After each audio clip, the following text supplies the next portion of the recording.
युद्ध है तू ढाल सा, भारत कहे वीर सा, मेरा पुत्र प्रताप है। जय शिवाजी, जय भवानी, जय महाराणा, जय श्री राम। आज मेरे साथ बैठे हैं छत्तीसगढ़ कन्नौजिया क्षत्रिय समाज के निर्वाचन में अध्यक्ष पद के प्रत्याशी, छिरा निवासी, शिक्षा के क्षेत्र में उल्लेखनीय कार्य करने वाले, समाज के चिर परिचित चेहरा श्री गजानन सिंह जी। आज हम समाज की ओर से कुछ तीखे सवाल करेंगे। सबसे पहले इस साक्षात्कार में श्री गजानन सिंह जी का हम स्वागत करते हैं। चाचा जी, इस कार्यक्रम में आपका स्वागत है। समाज की ओर निर्वाचन की इस प्रक्रिया में आपकी क्या राय है? बहुत अच्छी प्रक्रिया है। समाज के संविधान के अनुसार विधि विधान से निर्वाचन संपन्न होने जा रहा है। अध्यक्ष निर्वाचित होने के बाद आप समाज के भीतर किन तरह की चुनौतियों को देखते हैं एवं समाधान के विषय में आपका क्या चिंतन है? यदि सौभाग्य से मैं अध्यक्ष बन जाता हूँ तो समाज के सामने प्रमुख चुनौती है कि केंद्रीय समिति के प्रति समाज के विश्वास को जगाना। दूसरी चुनौती है महाराणा प्रताप चौक मुंगेली में मूर्ति की स्थापना। तीसरी चुनौती है श्री मंगल भवन का विस्तार। चौथी चुनौती है कि श्री मंगल भवन का रखरखाव। पांचवी चुनौती है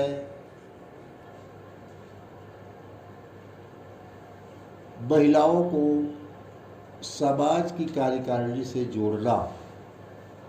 इसके अलावा मेरे घोषणा पत्र में और भी बातें कही गई है, जैसे समाज की पत्रिका महाराणा का प्रकाशन, और ये सारी जो चुनौतियां हैं, तो जब हम समाज का विश्वास जीत लेंगे तो निश्चित रूप से समाज जो है हमें तन मन और धन से सहयोग करेगा।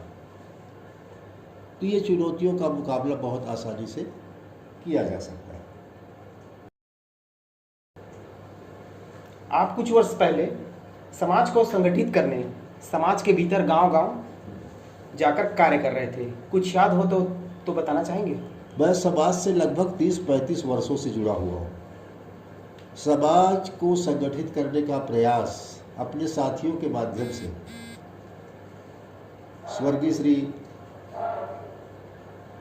भिखू सिंह जी बैस, राधे श्याम सिंह जी परिहार, विपलेश सिंह जी परिहार, भीमपाल सिंह जी कछुआहा जैसे, संतोष सिंह राठौर, वंशराज सिंह भुआल, ये तमाम लोग, भद्राली से इसकी शुरुआत हम लोग किए थे। कोई अपेक्षा नहीं थी, कोई पद लोलुपता नहीं थी। महीने में एक बार समाज के किसी भी ग्राम में हम लोग बैठा उठा करते थे। जब बैठते थे तो पूरी तरह से अनुशासित बैठते थे। 10 रुपया हम लोग दिया करते थे सामाजिक सहयोग के रूप में। ये अनवरत 4 सालों तक चलता रहा। उसके बाद ऐसा महसूस किया गया कि अब कोई कार्यकारिणी होनी चाहिए। तो पहली कार्यकारिणी बनी हमारी सम्माननीय श्री भीमपाल सिंह जी कछुआहा के नेतृत्व में। वो अध्यक्ष हुए। इस दौरान उसकी कार्यकारिणी में मुझे दायित्व मिला, मैं कुछ पद पर रहा। भीमपाल सिंह जी के कार्यकारिणी के द्वारा समाज का जनगणना करवाया गया। महाराणा प्रताप की मूर्ति लाई गई भेड़ाघाट से, जो आज भी मंगल भवन में रखी हुई है। इसके अलावा भीमपाल सिंह जी की कार्यकारिणी और सम्माननीय श्री विपलेश सिंह परिहार जी की कार्यकारिणी, इन दोनों कार्यकारिणियों में जो आर्थिक सहयोग मिला, उस आर्थिक सहयोग से वर्तमान में मंगल भवन में जो सभा कक्ष है, उस सभा कक्ष में बहुत कम आर्थिक लागत के साथ हम लोगों ने श्रमदान भी किया है। रात भर हम लोग मिट्टी डाले हैं उस सभा भवन में, खोदाई किए हैं, और जो आर्थिक सहयोग का जो रुपया आया था उससे छड़ सीमेंट वगैरह सब खरीद के उस मंगल भवन के निर्माण में आर्थिक और शारीरिक सहयोग करके उसको बनाने में सफल रहे। सबसे पहले हम लोग एक खपरेल नुमा हाल बनाए थे, जहाँ पर आज श्री मंगल भवन में जहाँ स्कूल लगता है किराए से हम लोग हमारे समाज के लोगों ने दिया हुआ है, वहाँ खपरेल नुमा मकान हुआ करता था। उसका निर्माण भी हम ही लोगों ने करवाया था। ये दोनों ही कार्यकारिणियों के द्वारा ये प्रयास भी किया गया। जैसे सभा कक्ष से लगा हुआ 2 कमरा है, उसमें ठेगा वाले ठाकुर साहब के द्वारा उस कमरे का निर्माण हम लोगों की प्रेरणा से, हम लोगों की मांग के अनुसार वो कमरा हमको मिला। ठीक वैसे ही सामने एक और कमरा है, उस कमरे के लिए आर्थिक सहयोग की मांग हमने करही वालों से किया, उनके द्वारा भी वो कमरा दिया गया, उसका निर्माण भी उसी समय हुआ।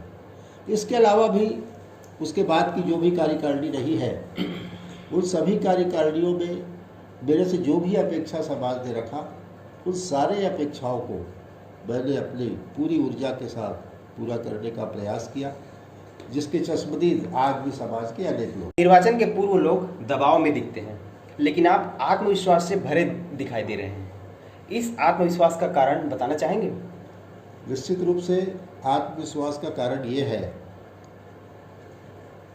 कि मेरे साथ समाज में किए गए, मेरे द्वारा समाज में किए गए योगदान या विभिन्न कार्य, दूसरा बुजुर्गों का आशीर्वाद, तीसरा बुद्धिजीवियों की प्रेरणा, चौथा युवाओं का साथ और पढ़े लिखे सांस्कारिक जो युवा है उनका प्रत्याशी बनने के पहले ही मैं भरोसा जीतने में सफल रहा। ये ऐसे कुछ कारण है जिसकी वजह से मुझे पूरा विश्वास है, भरोसा है कि मैं इस चुनाव में सफल हूँ।